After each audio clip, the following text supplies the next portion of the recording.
head jutting, hands gripping the table edge like she was bracing for impact. The woman who got promoted sat back, spine against the chair, hands resting loosely, head perfectly level. She looked like the outcome didn't scare her either way. Same information, same PowerPoint deck, completely different energy. The director chose her, and afterward I heard him tell the VP, she has executive presence. The other one's good, but she doesn't look like leadership. What he meant was, her body told a story her resume couldn't. Because here's what nobody tells you. Posture isn't about looking proper. It's about survival signaling. Your body is constantly broadcasting whether you're safe, powerful, and in control, or whether you're bracing, defending, collapsing under pressure. And wealthy women understand this at a bone-deep level. They've been trained, sometimes explicitly by finishing schools and etiquette coaches, sometimes implicitly by watching their mothers, to hold their bodies in ways that signal, I belong here. I'm not afraid. You can relax around me because I'm already relaxed. Today we're breaking down the 8 specific posture habits that separate women who look rich, calm, and elegant from everyone else. And I'm warning you, these will feel unnatural at first, because your current posture has been shaped by decades of phones, stress, and survival mode. But once you rewire these 8 things, people will start treating you like you walked out of Akbang. I watched a woman get promoted yesterday who had no business getting promoted. Her colleague had better numbers, more tenure, a clearer track record. But when the regional director visited and both women presented their quarterly reports, something shifted in the room. The colleague with better metrics leaned forward the entire presentation, shoulders hunched, front life. Welcome back to our channel. If you're new here, let us know which city you are watching from in the comments. Habit number 8, they never cross their arms, even when cold or uncomfortable. Let's start with the one everyone knows, but almost nobody actually follows. Crossed arms are defensive body language, period. Doesn't matter if you're cold, if it's comfortable, if you're not actually feeling defensive, the signal your body sends is barrier up, don't approach, I'm protecting myself. Wealthy women keep their arms uncrossed at all times in public. If they're cold, they put on a jacket. If they're uncomfortable, they rest their hands in their lap or at their sides. But the arms never cross. Because open body language doesn't just make others comfortable, it physiologically makes you calmer. When you uncross your arms, your chest opens, you breathe deeper, your nervous system relaxes. Amy Cuddy's research at Harvard showed that open postures actually change your hormone levels. Lower cortisol, higher testosterone, which translates to feeling more confident and less stressed. But here's the elegant woman upgrade. They also never clutch a purse or bag to their chest. That's just crossed arms with a prop. The bag goes on the shoulder or in the hand away from the body. Habit number 7. They tilt their chin down 1 degree when speaking. This is the micro adjustment that creates massive perception shifts. Most women, when speaking, especially when nervous, lift their chin up slightly. It's unconscious, but it makes you look like you're straining, like you're asking for approval, like you're literally looking up to others. Women trained in posture do the opposite. They tilt the chin down 1 degree, not dramatically, just enough that their gaze is level or very slightly downward, even when looking at someone taller. This tiny tilt creates what's called the Duchess slant. It elongates the neck, defines the jawline, and most importantly, projects calm authority. You look like you're considering, not seeking. Portrait photographers use this trick constantly. Chin down, eyes up creates the most powerful, elegant photos. But wealthy women do this in real life, in conversation, all the time. A vocal coach who works with executives told me she teaches this on day 1. The moment you drop the chin, your voice drops into your chest, you sound more authoritative, and people lean in. Habit number 6, they sit with their spine against the chair back, never perch forward. Here's one that contradicts everything you've been taught about engaged body language in corporate America. Wealthy women sit back in their chairs, fully back, spine against the backrest, not perched on the edge, not leaning forward. Leaning forward signals eagerness, anxiety, effort. It says, I'm working hard to convince you. I need your approval. I'm trying. Sitting back signals, I'm comfortable here. I'm listening, but I'm not desperate to please. I trust this conversation will go well without me forcing it. In European aristocratic settings, sitting forward was considered servant posture. You leaned in when being given instructions. Employers sat back. This doesn't mean disengaged. You maintain eye contact, you nod, you respond, but your spine stays anchored to the chair. You let the conversation come to you instead of chasing it with your body. Habit number 5. They let their shoulders drop and widen, never pulled back and up.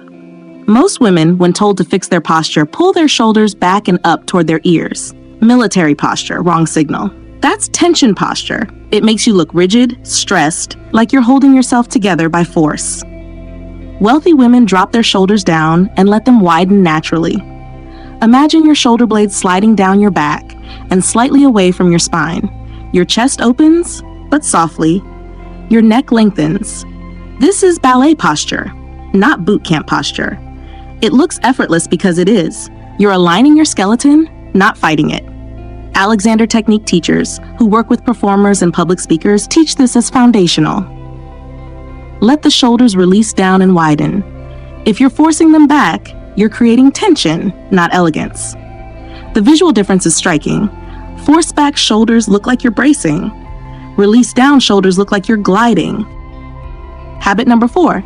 They keep their hands below the collarbone, never touching their face or hair. Watch where wealthy women's hands rest. In their lap, on the table, holding a glass, on an armrest, never at their face, never in their hair, never at their throat or collarbone. Because hands above the collarbone signal anxiety. Touching your face, playing with your hair, adjusting your necklace, these are self-soothing gestures. They broadcast, I'm uncomfortable, I'm self-conscious, I'm managing my nerves. Hands below the collarbone signal, I'm calm, I don't need to self-soothe, I'm present. This is one of the hardest habits to build because face touching is often unconscious. But once you train yourself to notice the impulse and redirect your hands to your lap, the shift in how people perceive you is immediate. Poker players study this obsessively. Any hand movement toward the face is a potential tell of stress. In social settings, it's the same. Your hands give you away. Habit number 3. They walk with their pelvis leading, not their head.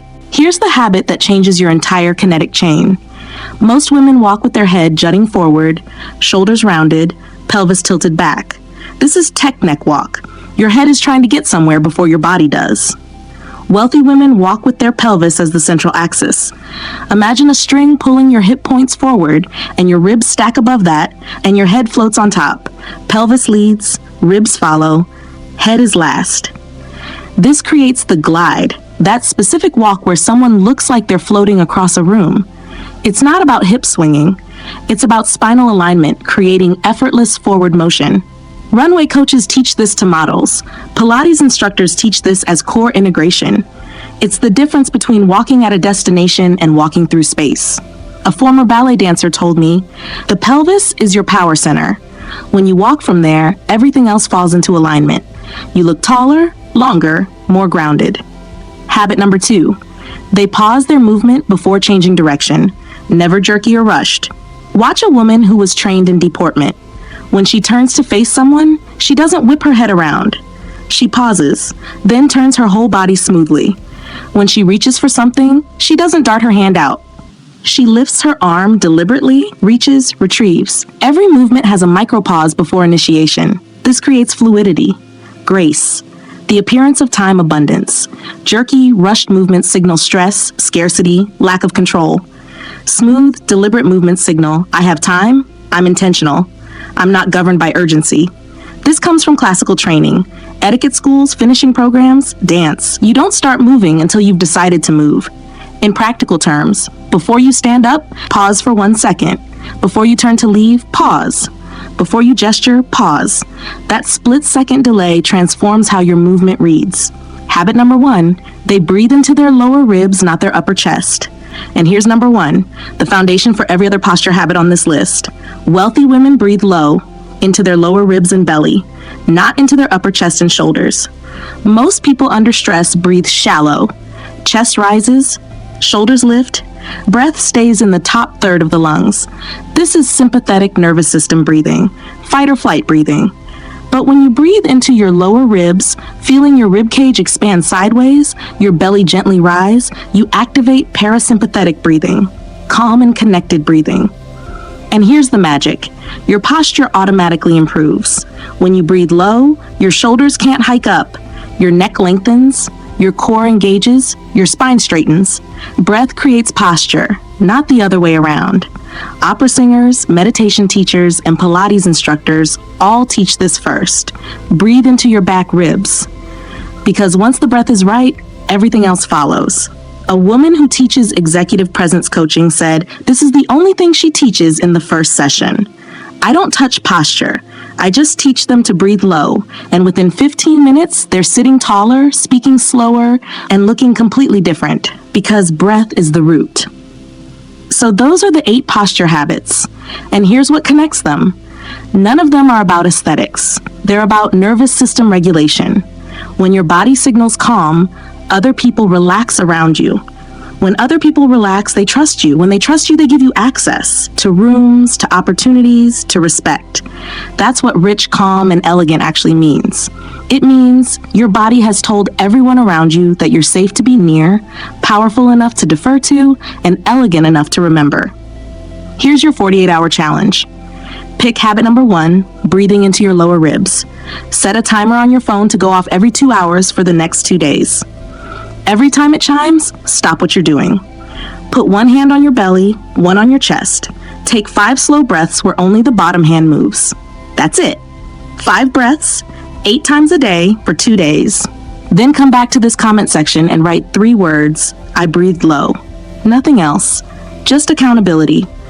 Because once you fix the breath, your body will start self-correcting the other 7 habits without force. I've watched it happen dozens of times. And if this video shifted something for you, next week we're dropping the conversation piece to this, the 8 vocal habits that make any woman sound rich, calm, and elegant. Same energy, different channel. You'll want both.